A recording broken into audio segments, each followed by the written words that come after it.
Hell's Nachos, and welcome to another edition of that blasphemy we like to call Majorly Minor. This week we are action-packed. It's going to be a great week with some awesome matchups.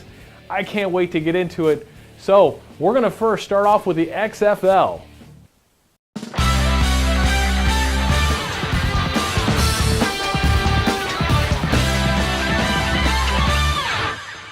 So last week we had a whole lot of fun and we had a great game of the week. And I'm going to get right into this one between the Kansas Cougars in their first game of the year against the scrappy Oklahoma City Elite. Cougars get the ball first. They're at the 1 yard line.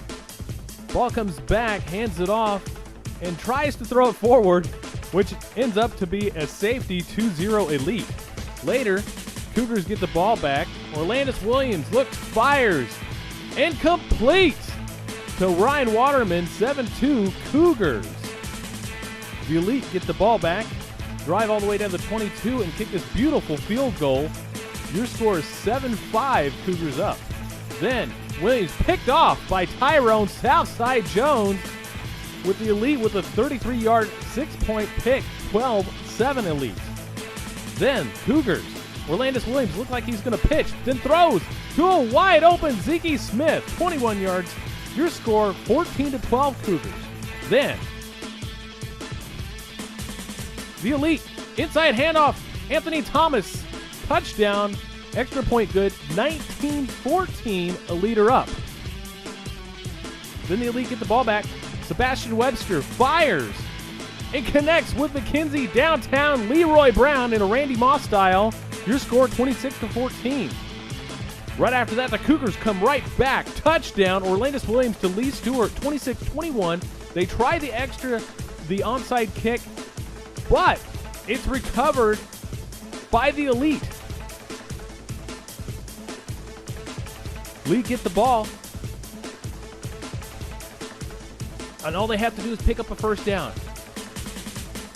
Sebastian Webster calls his own number, gets the first down.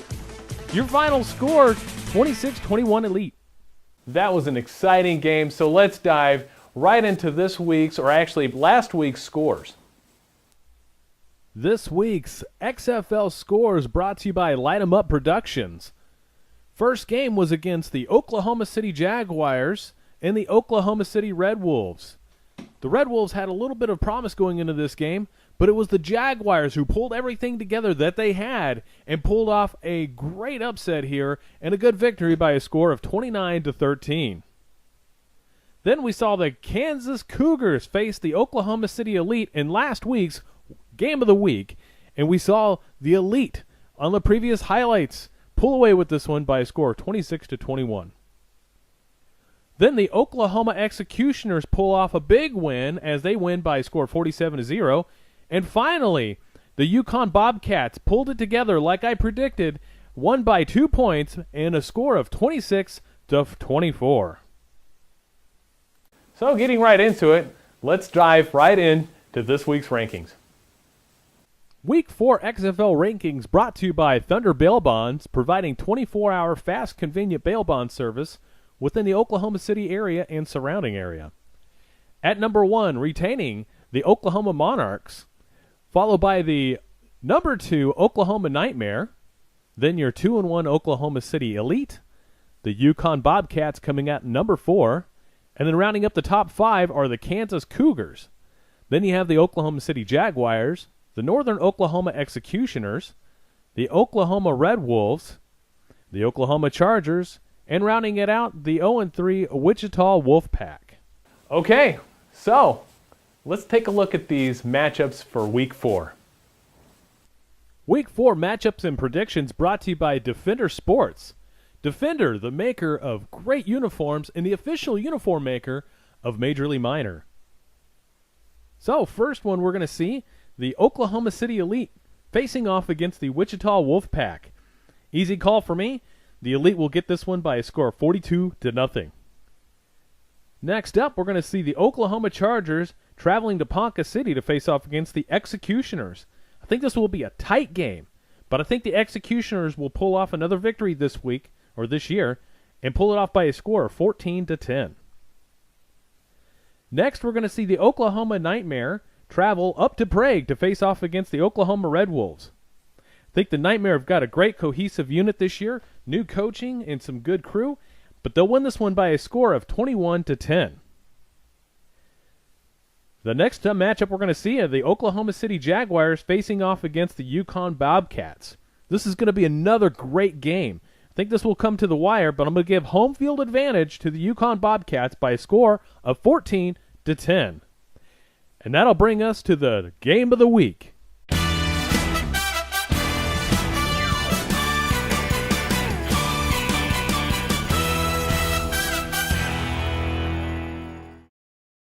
This week's Game of the Week are going to feature the Kansas Cougars traveling to Tulsa to face the Oklahoma Monarchs.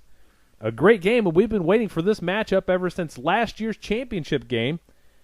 But I'm going to have to give this one to the mighty stout Monarchs by a score of 35-21. We'll be right back. Right after this important message, we'll talk about the Central Football League. Whether it's 3 in the morning or 3 in the afternoon, Thunder Bell Bonds is here for you. We understand that you are facing one of the most difficult situations you or your loved ones may have ever dealt with. We will do everything in our power to make sure you or your loved ones are released from jail as soon as possible. Thunder Bell Bonds is the highest reviewed bail bonds company in the Oklahoma City metro area. Give us a call today to find out why, or check out our additional videos and content. Call your always timely, professional, and courteous bail bondsman, Frank DeLoger, 24 hours a day, 7 days a week. Last week in the Central Football League was kind of funky and kind of fun at the same time, so let's get right into the CFL.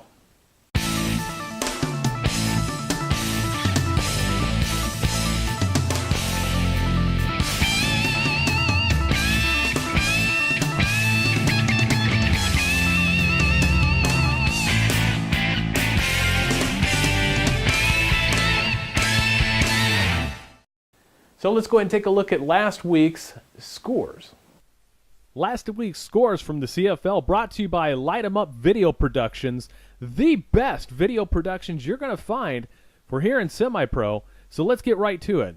The Enid Enforcers took on the Arkansas Guardians, and it was not really much of a contest, but the Enid Enforcers pull off 28-12. Next, we saw the Tri-City Panthers demolish the Kansas City Saints. The Panthers are a strong team. The Saints really need to put something together and at least get 1 or 2 wins this season.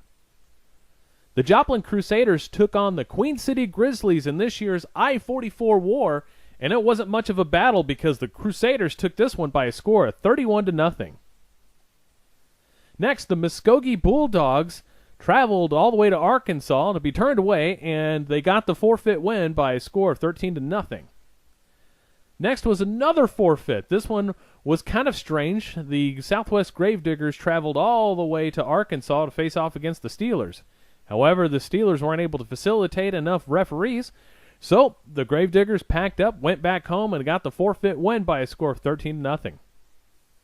The Arkansas Tornadoes traveled to the West Central Warriors, and by a big surprise, the Warriors pulling this one off by a score of 36-0. Next, the Amarillo Bandits traveled again to Northwest Arkansas to be blanked by a score of 23-0.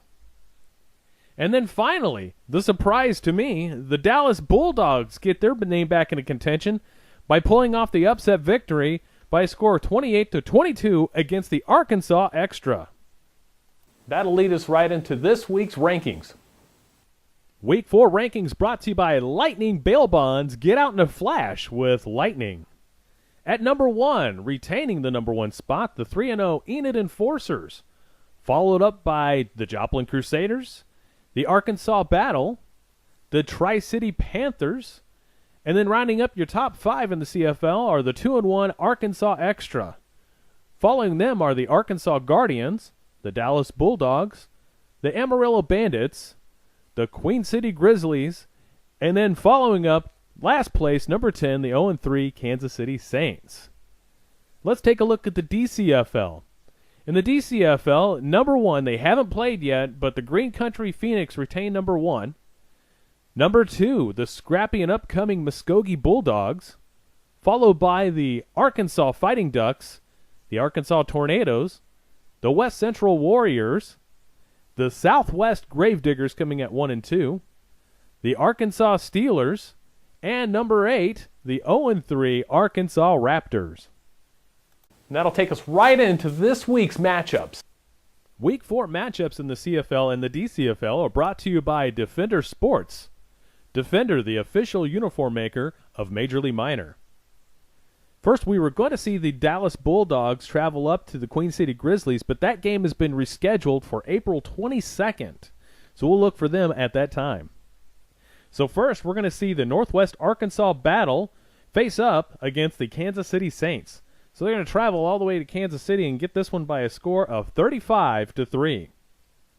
Next, we're going to see the Amarillo Bandits travel one more time to Arkansas, but I think the Guardians are going to take away with this one by a score of 21-0. The Arkansas Tornadoes are going to take the short drive down to the Arkansas Ducks. The Ducks are a really impressive team this year, and I think they're going to get this one by a home field advantage by a score of 21-14.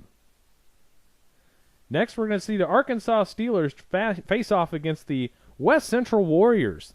The Warriors are really kind of putting together something this year and for their first year, and I think they're going to win this one by a score of 21-7. The Steelers are going to have to put something together to get some respect. This week, the game of the weeks are going to be great. It's going to be fun, action-packed. So here's this week's game of the week.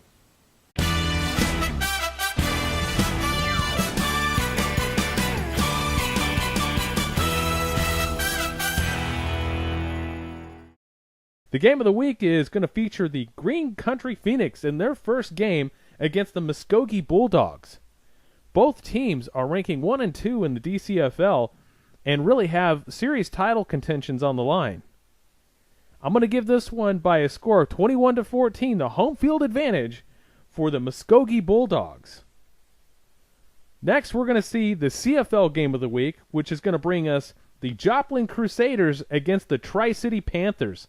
This is going to be a tight game to the finish, in my opinion, but I got to give this one to the Tri-City Panthers. These guys are rolling, and I think they're going to figure out a way to win by a score of 21-17. We'll be right back, and after that, we're going to talk about the Oklahoma City Bounty Hunters and, of course, the Oklahoma Thunder and see what they're up to. Light them up again, baby.